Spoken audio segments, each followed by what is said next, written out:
Olá, olá, meus alunos, minhas alunas, todo mundo bem? Preparados e bem animados para a aula de hoje? Então vamos lá, sempre com um sorrisão no rosto, sempre com essa garra, com essa determinação.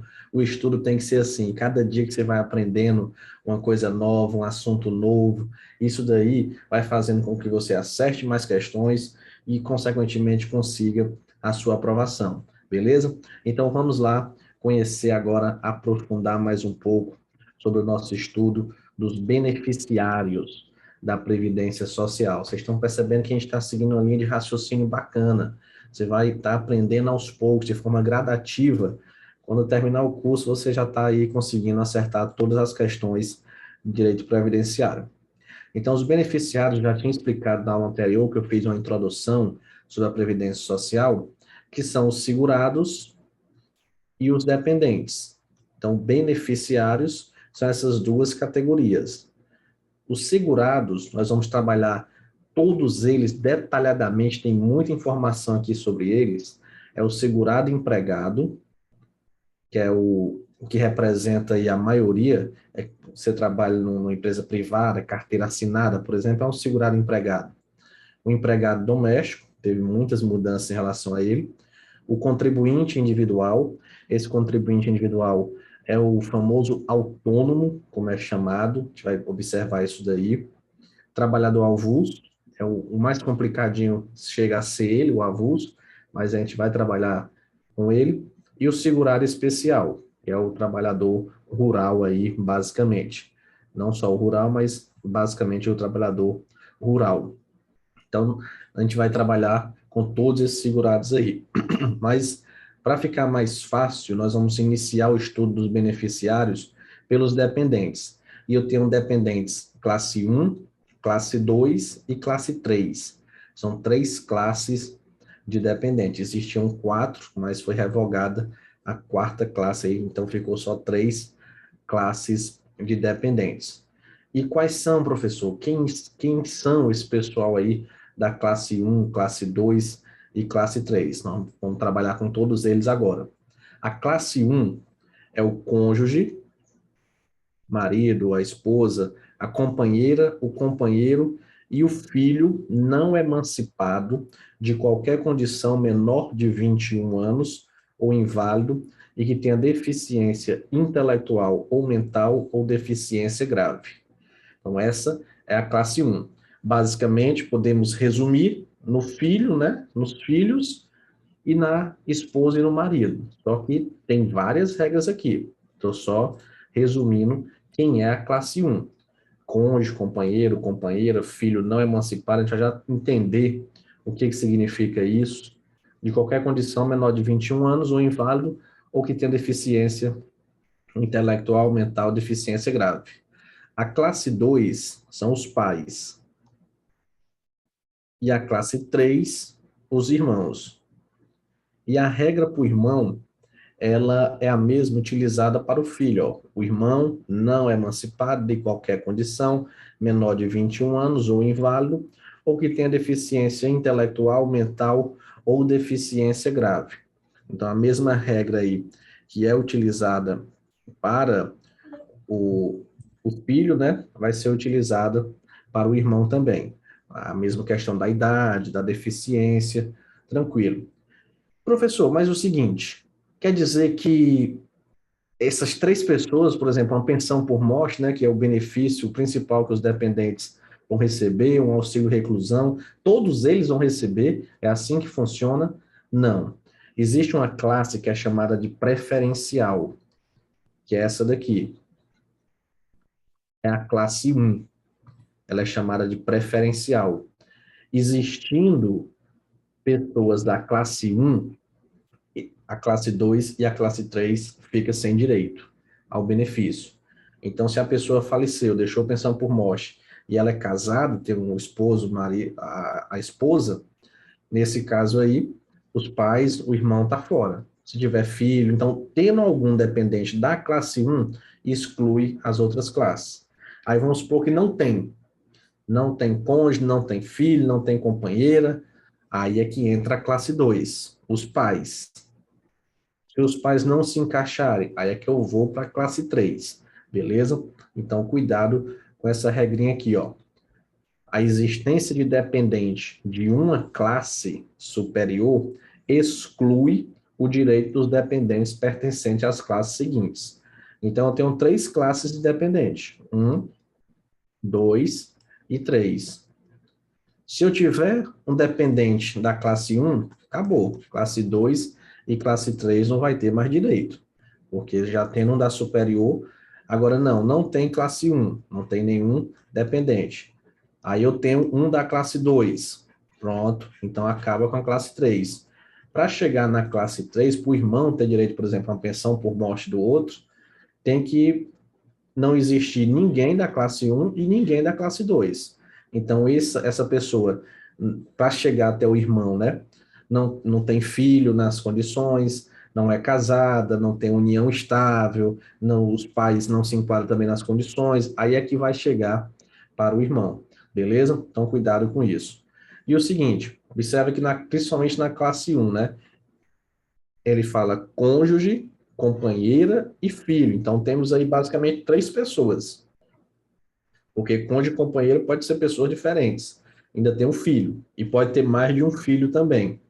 Nesse caso aí, se a pessoa deixou aí a pensão e tem 4 dependentes, por exemplo, 3 filhos e a esposa, vai utilizar essa regra aqui. Os dependentes pertencentes à mesma classe vão concorrer em igualdade de condições, tendo o benefício dividido em partes iguais entre eles. Então, nesse caso, a pessoa casada, né? E tinha 3 filhos. Filho 1, filho 2 e o filho 3. Se deixar uma pensão, por exemplo, de R$ 4.000, R$ 1.000 para cada um. Vai ser dividido em partes iguais entre eles, beleza? Regrinha bem interessante sobre isso daí. Vamos agora trabalhar com a classe 1, aprofundar mais um pouco aí, essa que é a classe preferencial, né? Existindo, ela exclui todas as outras, e vamos trabalhar primeiro aí com o cônjuge, companheira e companheiro.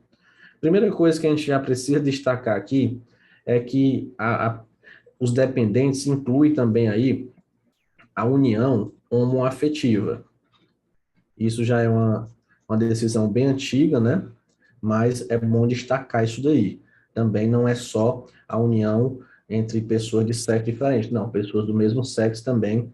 Da mesma forma, outra coisa que às vezes é uma coisa um pouco óbvia, mas é interessante falar, que o homem também pode ter direito à pensão por morte da mulher. Não só a mulher que vai ter direito à pensão por morte do homem, não. Beleza? Ele fala cônjuge. Então, aí se enquadra os dois. Tanto o homem como a mulher pode ter direito à pensão por morte. Mas agora vamos conhecer as regras. Como é que funciona? Beleza. Aqui o tópico sobre a companheira e o companheiro, né? Aqui eu coloquei porque é na própria Lei 8.213 que estabelece isso daí. Considera-se companheira ou companheira a pessoa que, sem ser casada, mantém união estável com o segurado ou com a segurada. E para comprovar essa união estável, cuidado que isso aqui mudou recentemente. As provas de união estável têm que ser produzidas aí em período não superior a 24 meses à data do óbito do segurado ou recolhimento à prisão do segurado. Por quê? O que existia muitas vezes? Às vezes a pessoa tinha um relacionamento com o outro, há 20 anos, 10 anos atrás, aí quando a pessoa falecia, aí ela, olha, ele morava comigo. Aí comprovar, por exemplo, uma conta de energia que tinha no nome dos dois, uma, alguma relação que existia, né, algum documento que tinha na época, há 10 anos atrás. Só que quando a pessoa morreu, às vezes não estava mais nem com aquela pessoa. E aí a pessoa recebia a pensão de forma até fraudulenta, né? Porque ela não tinha o direito, mas ela levava um documento lá para comprovar e pronto. Então hoje é bem mais recente. Então, para comprovar que tinha união estável, tem que levar documentos aí em um período não superior a 24 meses. No caso aí dá 2 anos, né? Então, aí tudo bem, porque como existia antigamente, pessoas levavam, tá aqui fotos, tá aqui comprovante de residência, enfim, vários documentos. A gente vai já analisar esses documentos e, às vezes, era concedido o benefício para essa pessoa, só que, na realidade, já tinha terminado a união estável. Isso foi há 10 anos atrás, a pessoa tinha acabado, nem tinha mais contato. Mas ela sabia, opa, ele morreu, então vou atrás da pensão dele. E, às vezes, ganhava. Então, agora não, o tempo é menor. Tem que comprovar isso daí em período não superior a 24 meses. Tranquilo? E aqui são os documentos aí para comprovar o vínculo e a dependência econômica. Como vocês podem observar, isso aqui foi mudado recentemente, mudado aí, alterado em 2020, e ele vai determinar quais são aí os documentos para comprovar o vínculo, por exemplo, de união estável e da dependência econômica. Vamos trabalhar muito com essa questão aí da dependência econômica. E nesse caso, tem que ter no mínimo 2 documentos. Cuidado que antigamente era 3 documentos, agora alterou. Tem que ter no mínimo 2 documentos, e aqui ele traz um rol aí, exemplificativo, de quais são esses documentos. Então é o seguinte, eu quero comprovar a união estável, quero comprovar que eu morava com aquela pessoa para ter direito, por exemplo, à pensão por morte. Quero comprovar a dependência econômica. O irmão, o pai quer comprovar que depende economicamente daquela pessoa que faleceu para ter o direito à pensão por morte. Aí tem vários documentos aqui. Certidão de nascimento de filho, a vida em comum, declaração de imposto de renda, em que consta o interessado como dependente, aqui, declaração especial, prova do mesmo domicílio, por exemplo, comprovante de residência, né? Prova de encargos domésticos, procuração, conta bancária conjunta e diversas outras. Professor, eu preciso decorar tudo isso? Não. Você faz uma leitura, eu coloquei todos aqui, mas você faz uma leitura que até ele fala aqui, ó, quaisquer outros que possam levar à convicção do fato a comprovar. Então, não é um rol taxativo, não é obrigatoriamente, tem que ser esses documentos aqui. Se a pessoa tiver outros documentos, sendo no mínimo 2, né, que ela tem que trazer, para comprovar ali a união estável, comprovar a dependência econômica. Tranquilo? Vamos agora trabalhar um tópico bem importante, porque as provas vão cobrar de vocês isso daqui, situações hipotéticas, trazendo, o João é casado com o Cicrano, separou, divorciou, então vocês precisam analisar e tomar muito cuidado com isso aqui. Então vamos lá, só recapitulando aqui, classe 1, cônjuge, companheiro e companheira, estamos trabalhando com eles agora. Então vamos imaginar o seguinte, o João é casado ou vive numa união estável, tanto faz, né? Com a Maria. Se o João falecer, a Maria vai ter direito à pensão por morte. Da mesma forma, se a Maria falecer, o João vai ter direito à pensão por morte, tranquilamente. Não tem problema nenhum aqui, é a regra, né? Isso aqui é ok. Um detalhe que pode ser pegadinha de prova, é o seguinte, vamos imaginar que o João ganha R$ 3.000 por mês e a Maria ganha R$ 15.000 por mês. Se o João falecer, a Maria vai ter direito à pensão por morte dele? Vai sim, não interessa. Não interessa se ela ganha 15 mil por mês. Ela é dependente de primeira classe, né, de classe 1. Então, ela vai ter direito à pensão por morte dele. A banca pode querer fazer a confusão, dizer, não, ela ganha 15 mil, ela não depende dele e tal. Não, não existe isso. Os dependentes de classe 1, eles já são, a dependência econômica já é presumida, nós vamos trabalhar daqui a pouco com isso. Os outros é que precisam comprovar a dependência econômica, por exemplo, o pai e a mãe precisam comprovar, não é automático. Não é porque eu não sou casado, não é porque eu não tenho filho, não tenho união estável, que se a pessoa vier a falecer, os pais vão receber a pensão por morte. Não, não é automático isso daí. Tem que comprovar, os pais têm que comprovar a dependência econômica. Como é que vão comprovar essa dependência econômica? Trazendo no mínimo 2 desses documentos aqui, ou outros que venham a comprovar aí. Da mesma forma, o irmão também tem que comprovar a dependência econômica. Se não depende economicamente, não vai ter direito à pensão por morte.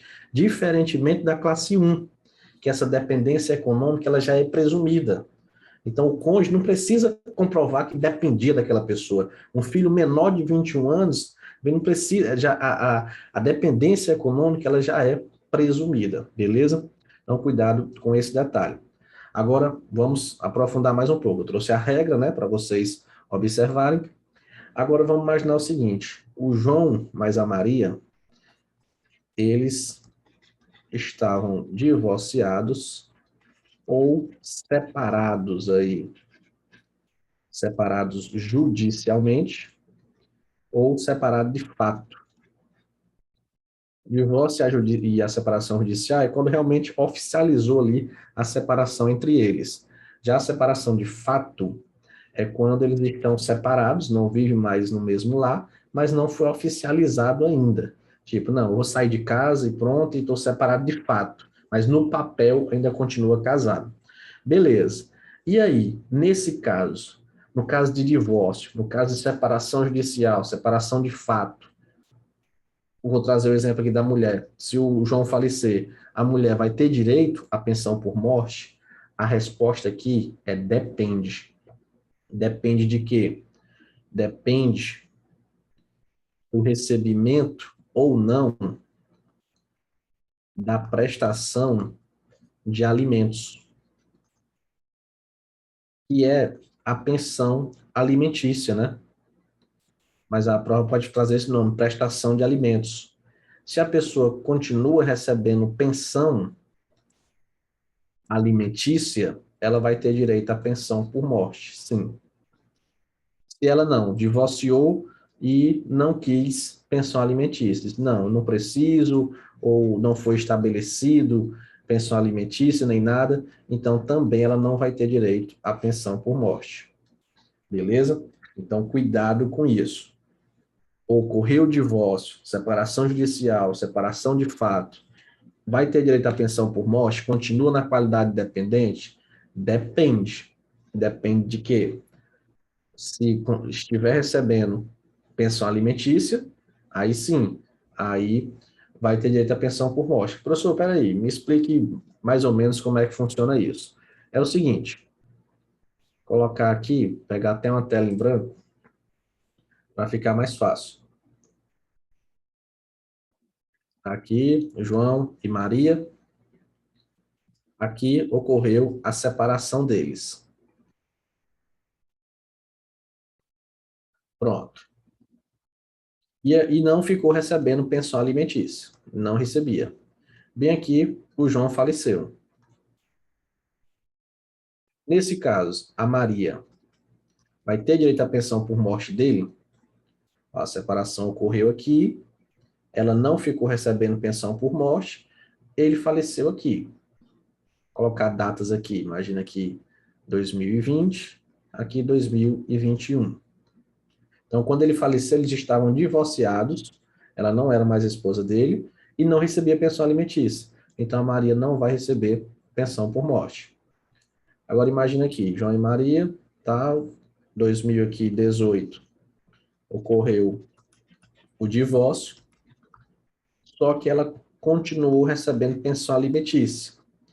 Ela estava recebendo pensão alimentícia dele, e aí ele faleceu, vamos supor, em 2020. Nesse caso, a Maria vai ter direito à pensão por morte dele? Sim, vai ter direito, porque quando ele faleceu, ela ainda estava recebendo pensão alimentícia dele, beleza? Então, cuidado com esse detalhe aí. Eu vou até procurar aqui o tópico que diz sobre isso.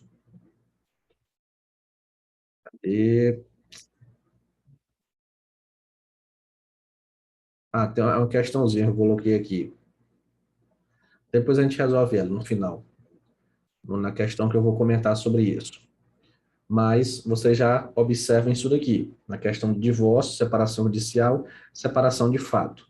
Se ocorreu a prestação de alimentos, a pessoa tem o direito à pensão por morte. Se não tinha direito, se não estava recebendo pensão alimentícia, não vai receber pensão por morte. Cuidado para não confundir as duas coisas. Pensão alimentícia é aquela que a pessoa paga para o outro.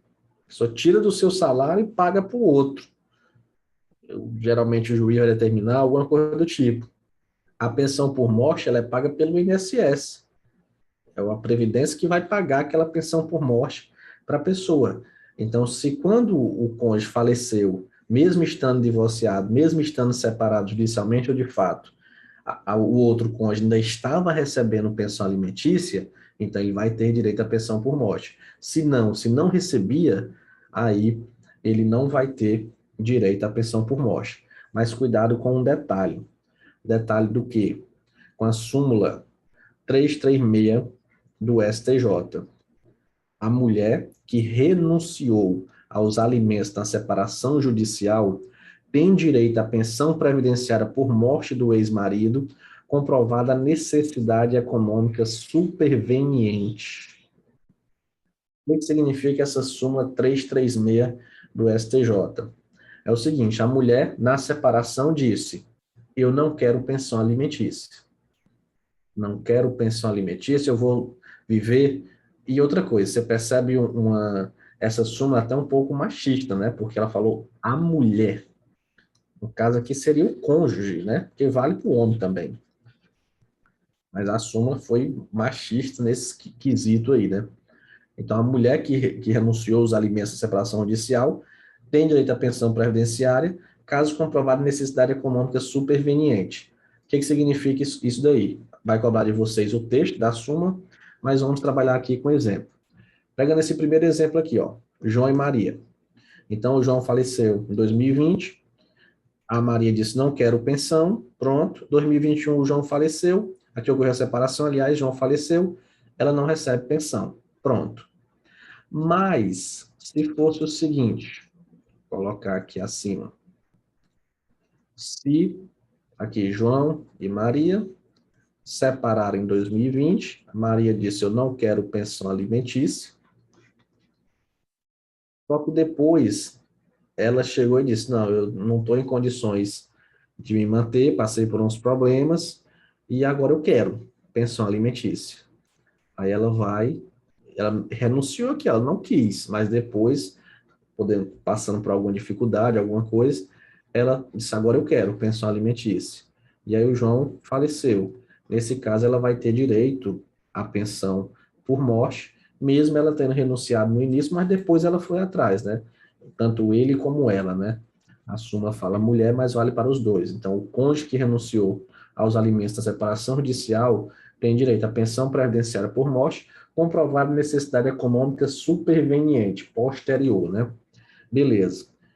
Então, esses dois exemplos, a prova vai cobrar de vocês só mudando o nome, trocando o João por outros nomes. Vocês vão observar as questões que a gente vai resolver daqui a pouco. Agora vai aparecer outra pessoa. João, Maria e a Joana. Eita, e agora? O João e a Maria são casados. Só que o João estava pulando a cerca com a Joana. E aí, o João veio a falecer. Aí começou a confusão. A Maria disse, eu sou mulher dele. Aquele caba sem vergonha estava me traindo, safado, mas eu sou a mulher dele, tá aqui no papel, vou ficar com a pensão. A Joana disse, nananina, não. Era só no papel, mas ele morava comigo, ele gostava de mim. Não saía lá de casa. Disse que não gostava de você mais não. Então, eu que vou ter direito à pensão. Aí começa a confusão. Aqui, a gente tem que levar para o lado jurídico. Por quê? Se a Joana fosse um amante dele, não tivesse a característica da união estável, né? Porque como ele era casado, ele não poderia ter outra união estável. Nesse caso aqui, ela é chamada de concubina. Peraí. Concubina. Esse é o nome que é utilizado aí juridicamente para amante, né? Então, concubina é o nome que é utilizado para amante. Nesse caso aí, a concubina está em discussão no STF. Esse lance aí, se teria direito, porque às vezes tem pessoas que têm amante por 10, 20, vivem mesmo assim uma relação casado no papel, vivendo juntos, mas uma relação com a outra pessoa assim muito já forte com a outra, né? Então, nesse caso, ficaria a discussão. E aí o STF está decidindo, caso ele mude de opinião, eu vou gravar essa aula novamente, sempre vai ser assim, sempre que tiver alguma alteração na legislação, alteração na jurisprudência, eu vou gravar de novo para vocês a aula. Mas hoje, o entendimento que vale, e possivelmente é o que vai prevalecer, é que não tem a concubina, vou ter até, peraí que eu pagar bem, que eu botar o nome aqui direito, tá?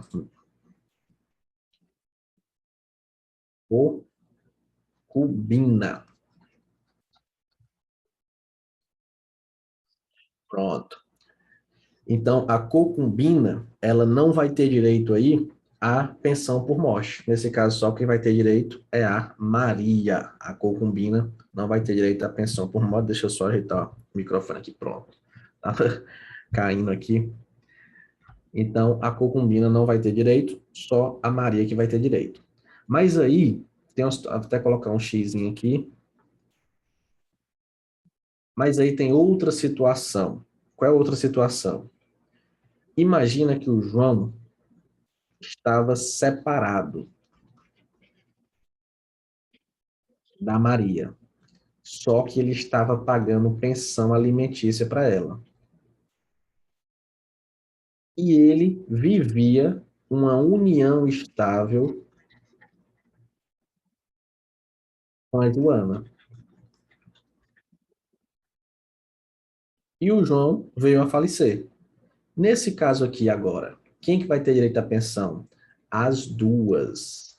As duas vão ter direito à pensão por morte. Eu estou falando pensão por morte, mas aqui são os benefícios, né? Pensão por morte, auxílio reclusão, porque a prova cobra mais pensão por morte, mas é os benefícios que os dependentes vão ter. Então, nesse caso aqui, é diferente.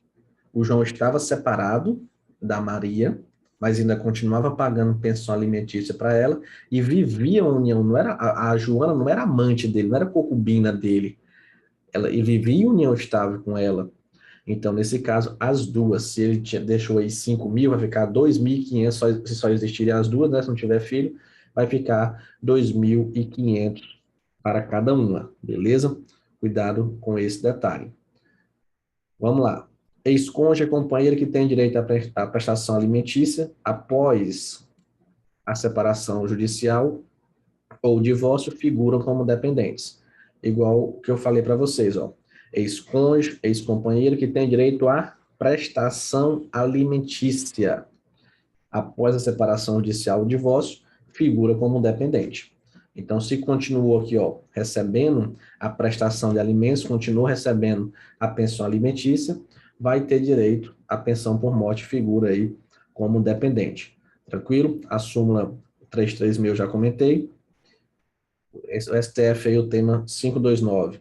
A preexistência de casamento ou de união estável de um dos conviventes, ressalvada a exceção do artigo do Código Civil, impede o reconhecimento de novo vínculo referente ao mesmo período, inclusive para fins previdenciários, em virtude da consagração do dever de fidelidade e da monogamia, pelo ordenamento jurídico constitucional brasileiro. É esse entendimento aqui do STF que traz com que a amante, né, a concubina, não tenha direito à pensão por morte, porque ele estava casado e vivia com a amante, né, então não vai ter o direito, por conta da monogamia, como é chamado. Como é que ele é... Aí, não, professor, mas não podia ser união estável, como é que ele é casado e tem união estável com outra, ao mesmo tempo? A situação de baixo é diferente, ele está separado dela, pode ser uma separação de fato, separação judicial, um divórcio, e está pagando pensão alimentícia. Ele não vive mais com ela, já acabou. Agora ele está vivendo com a outra, em união estável. Aí tem as duas, nesse caso, terão direito à pensão por morte. Beleza? Se ele separar, por exemplo, da Maria, e a Maria não receber pensão alimentícia dele, e ele viver em união estável com a Joana, só quem vai ter direito é a Joana. Nesse caso aí, a Maria, como não recebia pensão alimentícia, já divorciou, ela não vai ter direito à pensão por morte dele. A questão do divórcio tem que saber a pensão alimentícia, né? Se está recebendo ou não, para saber se vai ter direito à pensão por morte. E lógico que aqui a gente está analisando a situação do cônjuge, do companheiro e da companheira. Se tiver filhos, aí vai ter outra análise aí, mas aqui a gente não chegou, é como se não tivesse filho aqui, os exemplos para vocês compreenderem. Beleza? Agora terminamos aí várias informações importantes sobre o cônjuge. Agora vamos trabalhar com a outra classe, que é do filho. Trabalhar agora, o filho não emancipado em qualquer condição menor de 21 anos. Vamos lá. O que significa o filho não emancipado? Emancipação é uma coisa lá do Código Civil, que é você emancipar uma pessoa para a vida civil. É como você tornar ela maior de idade para a vida civil. Eu fui emancipado. Quando eu tinha 16 anos, eu fui emancipado. Por quê? Porque os meus pais queriam abrir uma empresa no meu nome. E eu já trabalhava, eu também queria trabalhar nessa empresa. E para isso eu precisava ser emancipado. Aí eu fui emancipado na época, com 16 anos, me tornei maior para a vida civil. Então eu poderia agora ser dono de uma empresa, coisa que outras pessoas só poderiam com 18 anos. Então a emancipação é isso. Só que em consequência, na época, eu tinha 16 anos, meus pais não tinham muito conhecimento de direito, não se tocaram que eu estava perdendo o direito à pensão. Graças a Deus não aconteceu nada, né? Hoje eu já tenho muito mais de 16, muito mais de 18 e muito mais de 21, já saí de todas as situações aí. Mas na época, se meu pai, Deus o livre, tivesse vindo a falecer, eu não teria direito à pensão dele. Por quê? Porque eu estava emancipado.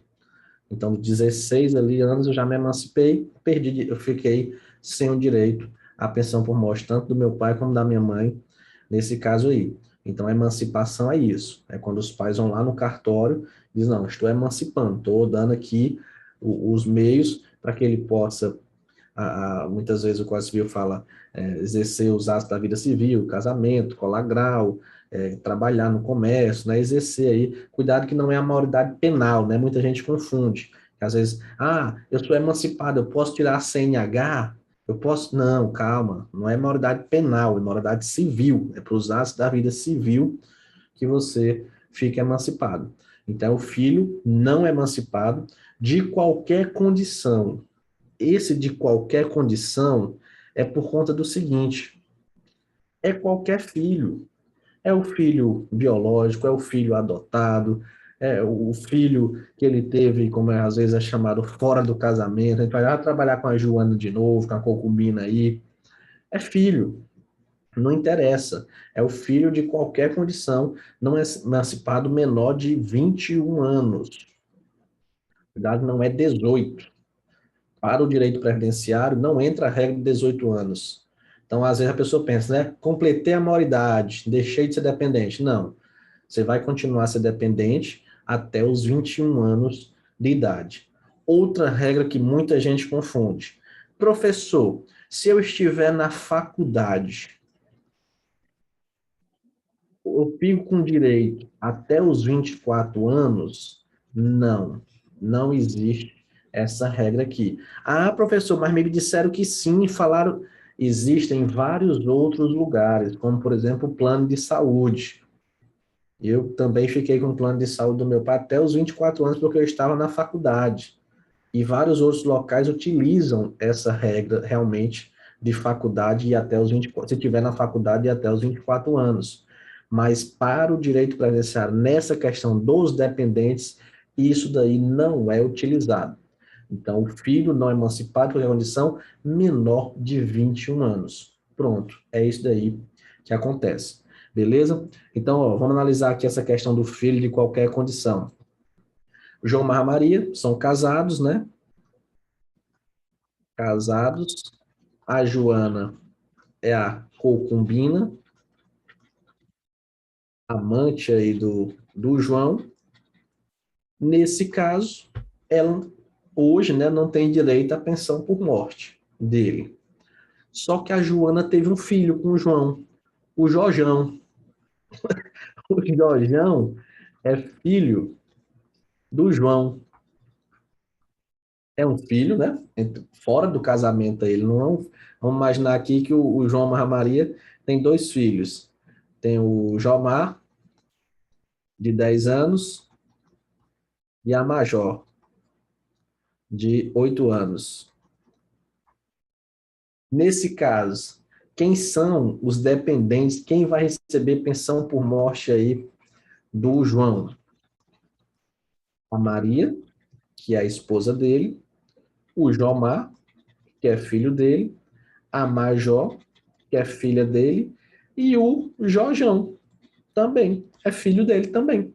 Ah, professor, mas é filho com a mãe. Sim, não interessa, é filho. Ó. Ele fala filho de qualquer condição, não interessa, filho é filho. Beleza? Então, ele também vai ter direito à pensão por morte. Vai ter 4 pessoas tendo direito a essa pensão por morte.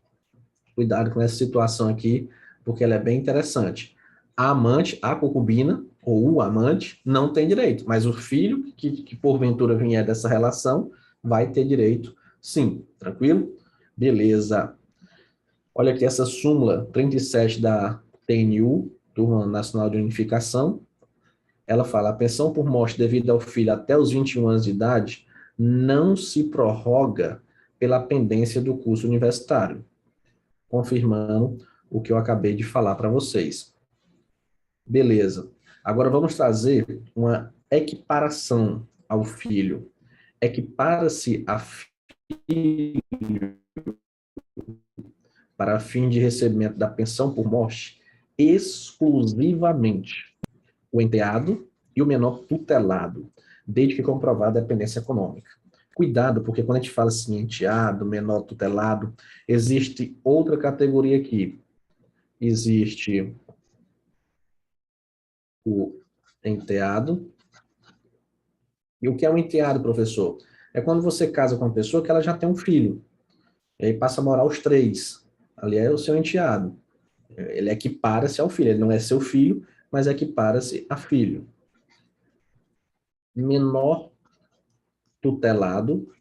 O juiz deu a tutela de algum menor, né, para você. E o menor sob guarda. Você está sob a guarda de alguma pessoa, de algum menor aí, alguma criança, algum adolescente. Para fins previdenciários, equipara-se a filho esses dois, o menor sobre guarda. Olha que a informação, pegadinha de prova.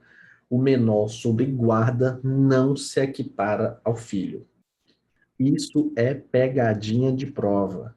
Então, o enteado equipara-se ao filho, menor tutelado também equipara-se ao filho. Mas cuidado também com outra informação. Isso aqui foi na reforma da Previdência, ó, emenda constitucional 103, e essa palavra exclusivamente é que destaca isso. Desde que comprovada a dependência econômica. Eu já falei, trazendo agora a parte legal, legislativa aí, ó. A dependência econômica das pessoas de que trata o inciso primeiro, que aqui é a classe 1, é presumida, e as demais devem ser comprovadas. Então, é o seguinte, voltando aqui para as classes. Classe 1, a dependência econômica, ela é presumida, não precisa comprovar. Foi o exemplo que eu falei. A mulher ganha 15 mil, o homem ganha 3. Ela vai ter direito à pensão dele? Vai, porque a dependência econômica é presumida. Agora, os pais e o irmão precisam comprovar a dependência econômica. E aqui, cuidado, né? O filho tem a dependência econômica presumida. O filho não precisa comprovar que depende aí do pai dele. Mas o enteado e o menor tutelado é uma exceção. Eles precisam comprovar a dependência econômica. Porque eles não são filhos, eles são equiparados a filho. Beleza? Então, cuidado com essa pegadinha. Classe 1 não precisa comprovar a dependência econômica, é presumida. Aí você lembra, mas tem uma exceçãozinha, o enteado e o menor sob tutela. Já as outras classes, 2 e 3, precisam comprovar a dependência econômica. Beleza? Então, vamos seguindo aqui. Essa emenda constitucional, ela veio porque tinha uma discussão muito grande e você tem que tomar cuidado nessa parte aí do menor sob guarda. Observe aqui essa questãozinha do próprio INSS, ó. Acerca dos segurados e dos benefícios da Previdência Social, julgo item. Equiparam-se aos filhos, mediante declaração escrita do segurado, comprovar a dependência econômica na forma estabelecida pela legislação, o enteado e o menor sob guarda. Olha aí, despegadinha de prova. Errado. Desde que não possuam bens suficientes para seu sustento e educação. Não, aqui é o menor tutelado, menor sob tutela, não sob guarda. Beleza? Informaçãozinha que eu coloquei aqui, muito importante para a prova. Agora vamos terminar a classe 1 com a última classe, que é o filho inválido, ou que tenha deficiência intelectual, mental, ou deficiência grave. Aqui é o filho, né, que é a pessoa com deficiência. Um detalhe que você tem que analisar aqui é porque não tem idade. Não cessa com a idade. Para os outros filhos, é o filho não emancipado menor de 21 anos. Então, vai até 21 anos a qualidade aí de dependente. Já aquele que é considerado inválido ou tem deficiência intelectual, mental ou deficiência grave, não tem idade. Ele recebe a pensão ali por tempo indeterminado. Não é assim, há tantos anos. Não, não existe essa regra aí, beleza? Não foi falado nada sobre a questão temporal de idade para eles. E outra regra também interessante é que o exercício de atividade remunerada, inclusive na condição de microempreendedor individual, não impede a concessão ou manutenção da parte individual da pensão do dependente com deficiência intelectual ou mental ou com deficiência grave.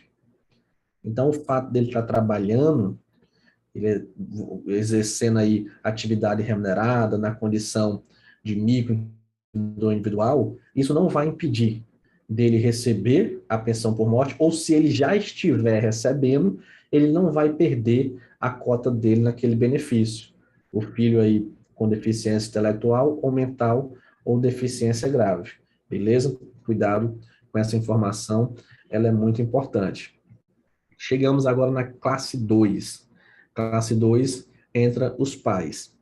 Aqui não tem muita dificuldade, é só você saber que para chegar nos pais, não pode existir nenhum dependente da classe 1. E outra coisa, um tópico bem interessante. Imagina o seguinte, imagina que a pessoa só tinha um filho. Aqui o João, só tinha aqui o Pedro. Pedro tinha 20 anos. O João faleceu. Então, o Pedro vai receber a pensão por morte até 21 anos. 21 anos acaba esse direito. Aí quer dizer que passa para os pais? Acabou para o Pedro e vai passar para a classe 2? Não. Não existe essa hipótese. Para passar para a classe 2, não tem que existir nenhum da classe 1. Existindo alguém da classe 1, acabou classe 2, acabou classe 3. Não interessa quanto tempo a pessoa vai ficar recebendo, mas não vai transferir. Situação diferente é o seguinte, é se o João, ele tem o Pedro e a Ana, aqui de filho, e aí o Pedro tem 20 anos, a Ana tem 15 anos. Então, os dois vão receber, vamos supor aqui, 2.000. Aí um recebe 1.000 e o outro recebe 1.000. Se o Pedro completa 21 anos e ele não tem nenhuma deficiência, não é inválido, acaba para ele o direito à pensão por morte. Aí o valor que ele recebia passa para ela. Passa por 2.000. Ela fica recebendo o valor total até ela completar 21 anos. Isso acontece muito com a esposa, com o esposo, porque geralmente a pessoa vem a falecer e deixa a esposa e filhos, né? Aí vamos supor, fica 3 partes. Se for 2 filhos e a esposa, então divide a pensão por 3. Como os filhos são menores, geralmente é a esposa que organiza tudo, né? Ou o esposo também. Aí os filhos vão crescendo, vão perdendo o direito da parte deles, e vai voltando para a mãe. Aí a mãe fica depois com direito à pensão total, beleza? Então, cuidado com isso daí. E outro detalhe que você também tem que observar é que eles, para chegar aos pais, tem que ser duas situações. Primeiro, não tem que existir ninguém da classe um, então não tem cônjuge, não tem companheiro, não tem companheira, não tem filho, não tem nada, não tem ninguém da classe um. Não tem os equiparados, chegou nos pais, pronto. Mas não é automático, como eu falei. Os pais precisam comprovar a dependência econômica. Se os pais, não, os pais dele vivem normal. Os pais já são aposentados, ou então os pais trabalham, não depende daquela pessoa que faleceu. Então não vai ter direito à pensão, não. Para ter direito à pensão, tem que comprovar. Ó, eu dependo dele, ele que pagava minhas contas, eu vivia com ele. Aí sim, aí é que vai ter direito à pensão. Então precisa também comprovar a dependência econômica. Beleza. Olha essa questão aqui. A respeito do regime geral da Previdência Social, julgo o item que se segue considerando jurisprudência de tribunais superiores. Os genitores de segurado do regime próprio de Previdência, genitores é a mesma coisa dos pais aí. Serão seus dependentes independentemente de comprovação da dependência econômica. Está errado. Para os genitores, né, os pais serem dependentes, precisam comprovar a dependência econômica. Beleza. Chegamos agora na classe 3, que é a última. Para chegar nela, não tem que existir ninguém da classe 1, ninguém da classe 2, aí é que chega, que é o irmão. Que é a mesma regra para o filho. Ó. O irmão não é emancipado de qualquer condição menor de 21 anos. Ou inválido que tenha deficiência intelectual, mental ou deficiência grave. Beleza? A mesma coisa que ele fala para o filho. O filho não é emancipado de qualquer condição menor de 21 anos. Ou o filho inválido que tem deficiência. Então, é a mesma regra aqui, não tem muita dificuldade, não. Você lembrou da regra do filho, lembra da regra do irmão. Só saber que eles estão em classes diferentes. O filho está na classe 1, o irmão está na classe 3. E aqui também precisa comprovar a dependência econômica.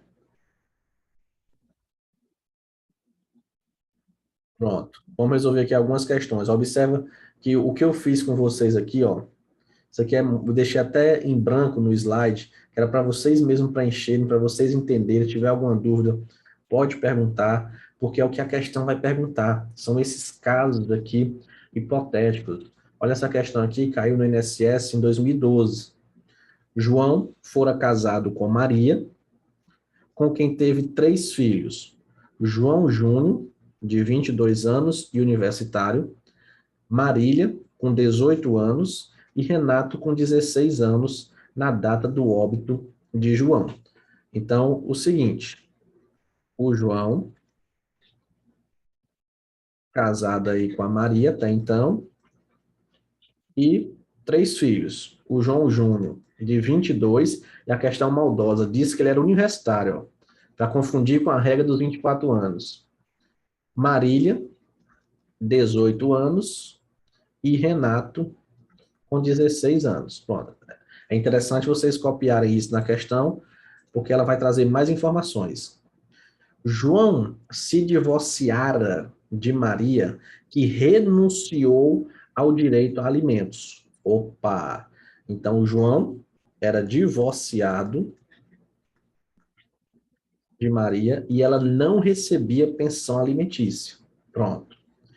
Posteriormente, João veio a contrair núpcias com Norma, com quem manteve união estável até a data do seu óbito. Opa! Então, João, divorciou da Maria, agora eu vou ter uma união estável com Norma. Então, tinha uma união estável com Norma. Norma possui uma filha, que é a Miriam. A Miriam era uma confusão danada nessa família, né? Que era que mora com a mãe e foi por João sustentada. Nessa situação, são dependentes de João, segundo a legislação previdenciária. Vamos lá. Maria é dependente dele? Não. Poderia ser. Mesmo divorciada, ela poderia ser se ela tivesse recebendo pensão, mas botou, renunciou direito a alimentos. João Júnior é um dependente dele? Não, porque ele já tem 22 anos e é o filho não emancipado menor de 21 anos. E a questão não disse se ele tinha alguma deficiência. Se ele se dissesse, João Júnior tem uma deficiência grave, João Júnior é inválido, aí sim. Aí mesmo com 22, ele ainda seria dependente. A Marília, sim, é dependente. Pronto, Marília, sim, é dependente. Qual é o nome do outro aí? Cadê? Renato. O Renato também é dependente, tem 16 anos, é filho. Pronto. A Norma, a questão diz que ele tinha uma união estável com ela. Então, a Norma é, sim, dependente dele. Olha, a situação aqui da questão é essa bem daqui, ó. Essa quarta situação aqui. A diferença é porque que eu coloquei, ó, recebe pensão alimentícia, agora, só colocar aqui, não recebe pensão alimentícia, não recebe pensão por morte. Pronto, é a situação da questão ali. Beleza. Então, a norma aí, na questão, ela é dependente? É. E a Miriam? Também. A questão foi um pouco falha, porque poderia ter botado assim, que a Miriam dependia economicamente, né? Mas botou assim de outra forma, era sustentada, botou, e foi por João sustentada. Mas tudo bem. Então é o seguinte, então tá aí dizendo que tinha uma dependência econômica, mas era melhor ter colocado de forma mais expressa. Nessa situação são dependentes de João. Então, João Júnior? Não, havia que não, que ele já tem 22. João Júnior? Não. Aqui João Júnior também, aqui João Júnior também. A questão matar só com isso aqui, né? Marília é dependente? Sim, Marília tem 18 anos. Renato, também, 16 anos. Miriam, também, é enteado dele e dependia economicamente dele. E a Norma, sim, porque ela tinha união estável. Então, essa questão muito boa, resumiu tudo que foi visto aqui. E deu para trabalhar vários tópicos. Você observa aí, ó, caiu no INSS em 2012. É esse tipo de questões que vocês vão enfrentar na hora da prova, trazendo situações hipotéticas. E aí você vai saber quem é que tem direito, quem é que não tem direito, utilizando as regras previdenciárias que foram agora estudadas. Tudo bem tranquilo. Outra questão. No item que se segue é apresentada uma situação hipotética seguida de uma assertiva a ser julgada. Fernanda foi casada com Lucas, ambos segurados da Previdência Social. Há muito tempo separados, resolveram formalizar o divórcio. E pelo fato de ambos trabalharem, não foi necessária a prestação de alimentos entre eles. Ok. Fernanda, casada com Lucas, divorciaram e não recebeu pensão alimentícia ninguém. Nessa situação, Fernanda e Lucas, após o divórcio, deixarão de ser dependentes um do outro junto à Previdência Social. Certíssimo. Porque, ó, não foi necessária a prestação de alimentos entre eles. Se o Lucas, por exemplo, recebesse uma pensão alimentícia da Fernanda, ele era dependente. Se a Fernanda recebesse uma pensão alimentícia do Lucas, ela era dependente. Mas como divorciar acabou, divorciou, acabou. E não recebe pensão, então eles deixaram de ser dependentes um do outro junto à Previdência Social. Outra questão aí caiu no INSS em 2008. Célio, segurado empregado da Previdência Social, tem um filho com 28 anos de idade que sofre de doença degenerativa em estágio avançado, sendo, portanto, considerado inválido. Nessa condição, o filho de Célio é considerado seu dependente, mesmo tendo idade superior a 18 anos. A questão foi até assim, podia ter botado, mesmo idade superior a 21 anos, né? Mas botou 18, beleza. E está correto. Por quê? Vamos imaginar, o Célio tem 3 filhos, o A, o B e o C. O A tem 26 anos, o A tem 22 e o C tem 28, que é o da questão. Só que o que tem 28 é inválido. Esse aqui é dependente dele? Não. Por quê? Porque já passou de 21 anos. Esse aqui também não, já passou de 21 anos. Mas esse daqui é dependente dele? É, porque é inválido, não tem questão de idade. Então, nessa condição, o filho de Célia é considerado seu dependente, mesmo tendo idade superior a 18 anos, correta aí a questão. Outra questão. César, segurado da Previdência Social, vive com seus pais e com seu irmão Getúlio, de 15 anos de idade. Então, César, a questão diz que ele não é casado, ainda, né, vive com os pais e com o irmão, e o irmão tem 15 anos, que tem que analisar a idade do irmão também, né, que a mesma idade do filho, 21, é para o irmão. Se o irmão dele tivesse 22, por exemplo, está fora, salvo se tivesse doença grave, inválido, alguma coisa. Nessa situação, o falecimento de César somente determina o pagamento de benefícios previdenciários a seus pais e a seu irmão, se estes comprovarem dependência econômica com relação a César. Muito cuidado com essa questão. Se vocês forem resolver ela aí nesses programas de questões, né, vocês vão observar que é uma questão polêmica, porque você olha assim a primeiro momento e acha que está certo. Ah, o pai e o irmão têm que comprovar dependência econômica. Só que você esquece de uma regra.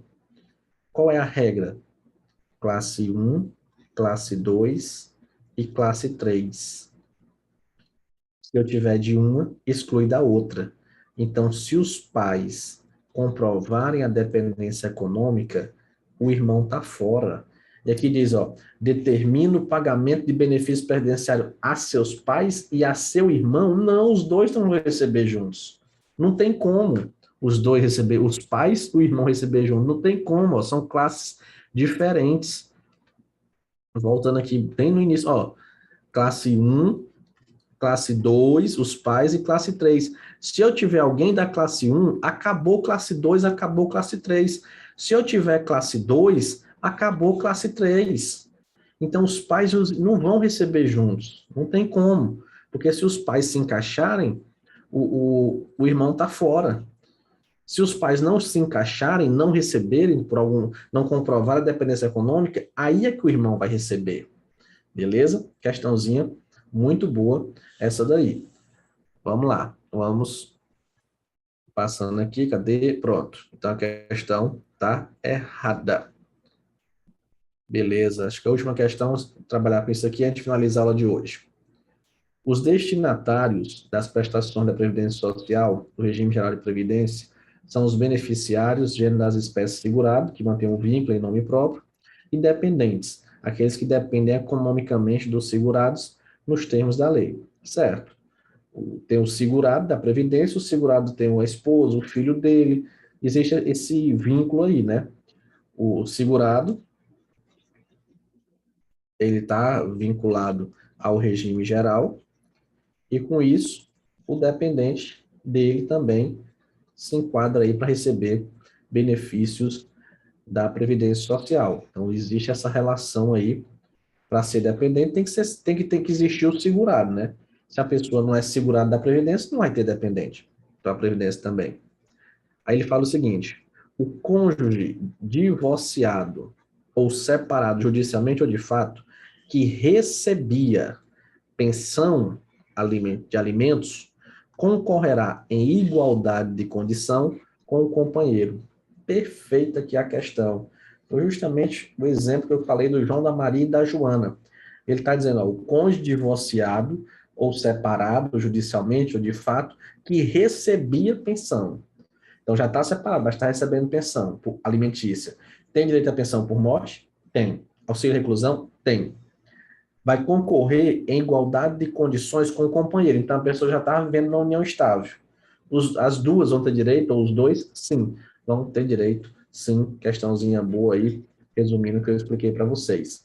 E para finalizar, uma alteração em 2019, que vai ser excluído definitivamente da condição de dependente quem tiver sido julgado criminalmente por sentença com trânsito em julgado como autor, coautor ou partícipe de homicídio doloso, ou até tentativa, ó, até a tentativa mesmo, ela vai causar isso daqui.